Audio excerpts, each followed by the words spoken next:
name's Ashley. I work at Healing with Grace Counseling Center here in Henderson, Nevada. And today we're going to talk to you about trauma. We have our clinical professional counselor intern, Robert, and our certified life coach, Stephanie, here.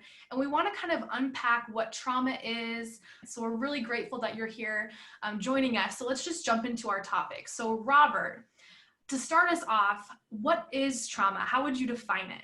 Trauma, if you get the technical definition, according to the American Association of Psychology, it defines trauma as an emotional response to a terrible event like an accident, rape, or natural disaster. However, in my experience, even with the way the dictionary defines it as a deeply distressing or disturbing experience, I think better encapsulate what trauma is. So it can be medical, it can be physical, emotional, psychological, and even spiritual. Yeah, Stephanie, do you have any other examples maybe from your personal experience as being a life coach?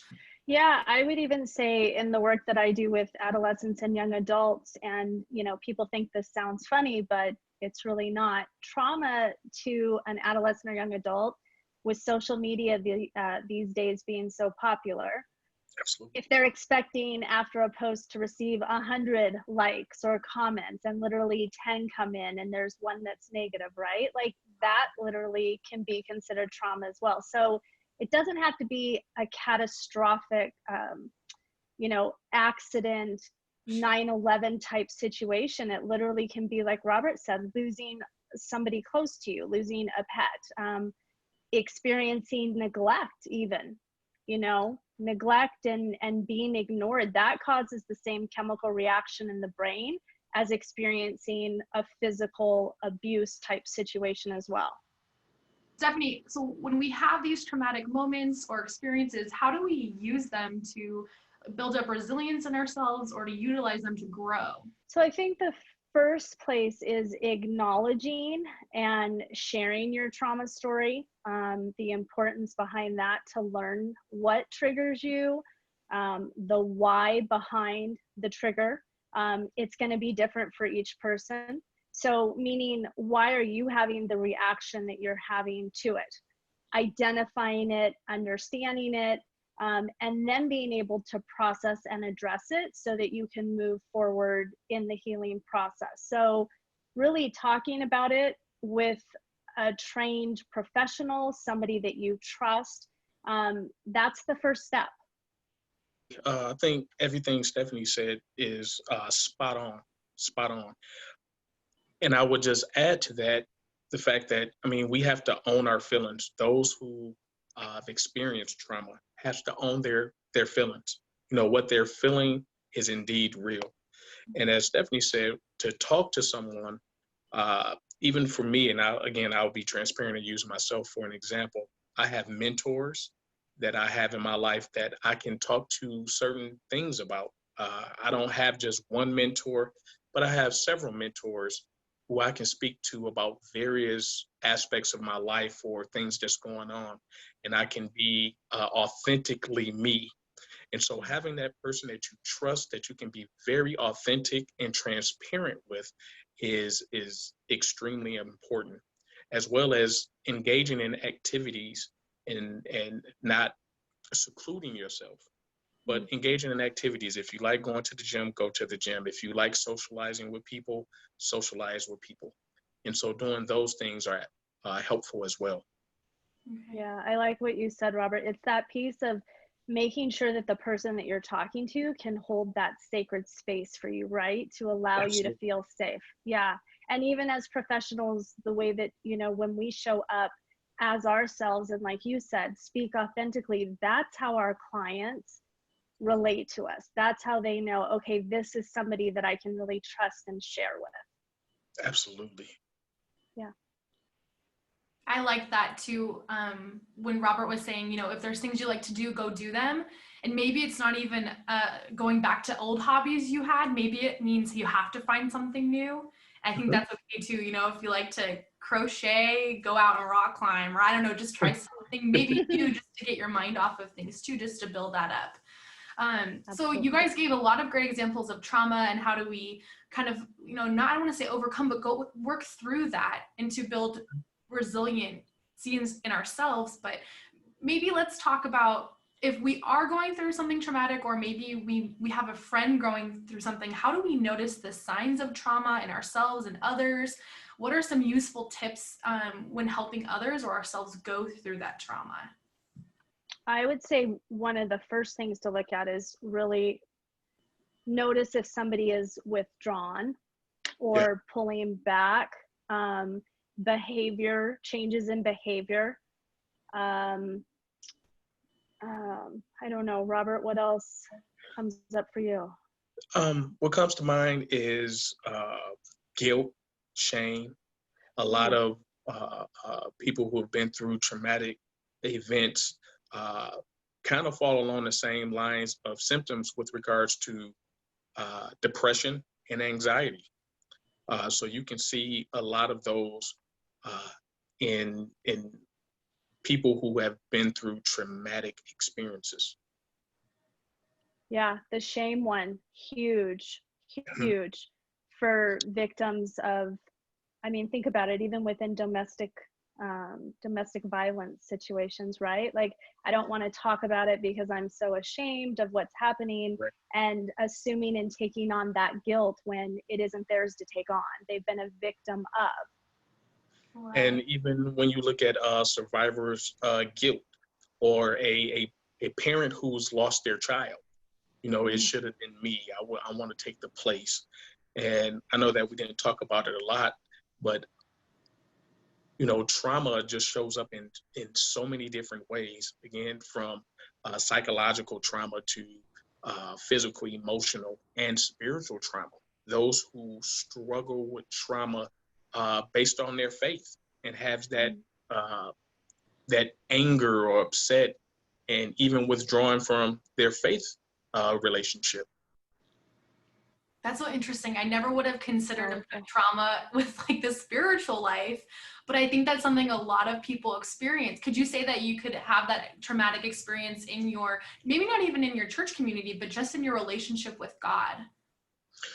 Oh, absolutely. So, let's say there is a parishioner or a congregant who went to a church and it was a fallout or a misunderstanding of what have you, and they no longer have the friends and the connections at that church because of an issue that may have happened.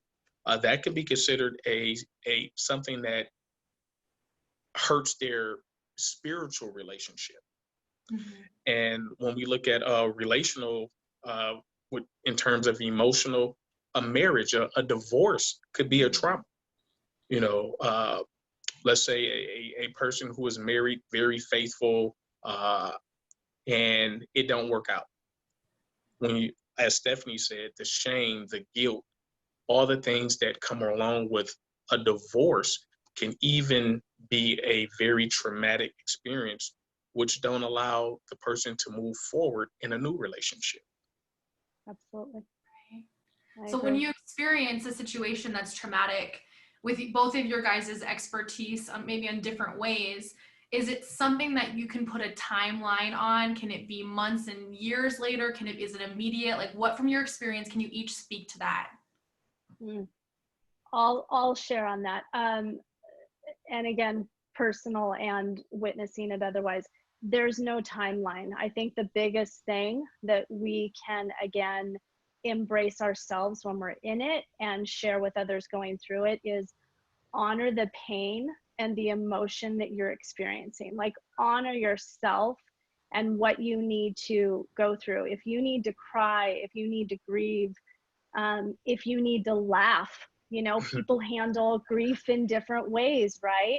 Like, figure it out. Now, the one thing I would say is, I think as you're navigating through it, sometimes I'll encourage people to actually, and it's interesting that you said the timepiece, like, I'll actually encourage people to like set a worry time or Mm. set a grief time so that you're not in it all day long.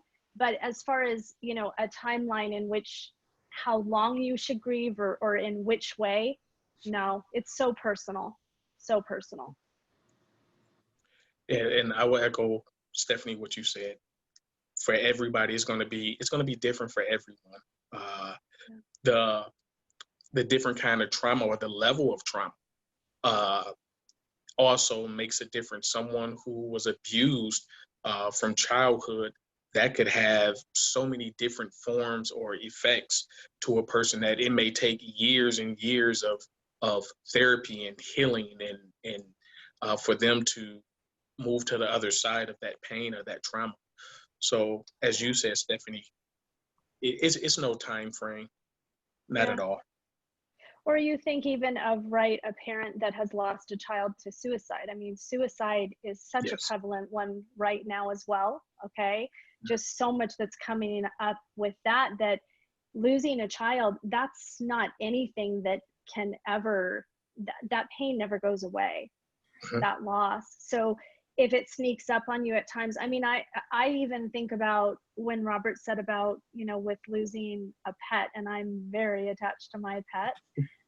There would be times after I lost them that somebody would literally, all they had to do was say, "How are you?" And oh my goodness, not good, because it was like, so I always say to people, like, that question, even be careful how you engage people and what you ask them. Like, "How are you?" Loaded question, Very right? loaded. That's so true. Loaded. Yeah. Yeah. And you know, so when we think about trauma, I think if I can add anything else, is for people to begin to become more aware of things in your life or things in their life that they've never really realized was a traumatic event or experience. Think of the college player who uh, may have tore his ACL while playing football, and he was supposed to go to the NFL. Traumatic. Or I did a lot of work, or I still am a board certified chaplain. So I've been in chaplaincy in the hospital. And one of my focal areas was the emergency department. And so a lot of medical traumas came in that was of physical nature, but the physical nature also blended over into the emotional portion. Someone broke their leg or severed a leg, or as you said, Stephanie, a death. All of these things are considered trauma, and a lot of times, you know, we're all ignorant to some degree of what has what our experience was and being able to name it as a trauma. Absolutely. Naming it, identifying it, moving forward. Yeah, for sure. Yeah, you guys, that's so great. I feel like you impacted so much about trauma in this short amount of time. And what I think I've really heard you both say is to recognize in our own lives the traumas that we've experienced, to be patient with ourselves, that it could take time, that maybe we have to have productive times of our day where it's like, this is the time where I can cry about this, or this is the time where I just need 30 minutes to talk about someone, talk about the trauma with someone. I also heard, if someone is going through a traumatic event, just to show up for them, check in on them. How are they doing? These are all great tips I think I've heard you guys say about trauma and how we can use it to help build our own strength, but also to show up for other people as well. Are there any other tips that you would suggest our viewers know about trauma and how to handle trauma in their lives? I mean, when I think of resilience tools, there's, a couple things that come to mind as far as like mindfulness, creating or starting a mindfulness practice for yourself. I would say the biggest one, self-compassion, honoring your pain, and yeah, showing up for yourself. And self-compassion, that goes along with a very dear topic to me, which is self-care. And actually, I think you really nailed it when you said not doing the old things, but also trying new things.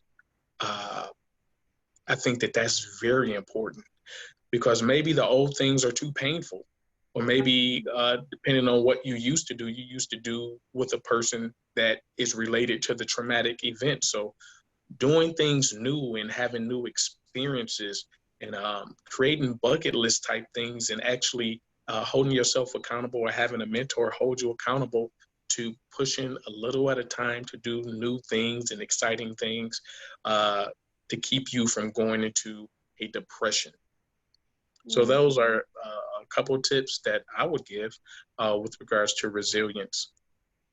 I love it. Thank you guys so much. I love the idea of bucket list, of having someone to share that sacred space, whether it's a counselor, a life coach, a mindfulness coach, a best friend, maybe someone outside of your immediate circle, just to have someone to share that story with, to make you remember that you're not alone and you're not a burden. And we want you to know, thank you so much for being a part of our webinar today. We hope you learned something about trauma and take some time to just really take in whatever, maybe it was something Robert said or Stephanie that made you think about trauma in a new way. We ask that you go on our website, hwgcounseling.com, follow us on Facebook or on Instagram. We are more than happy to be a part of your journey to healing with grace. All right, everyone, thanks for joining us. Bye. Thank you.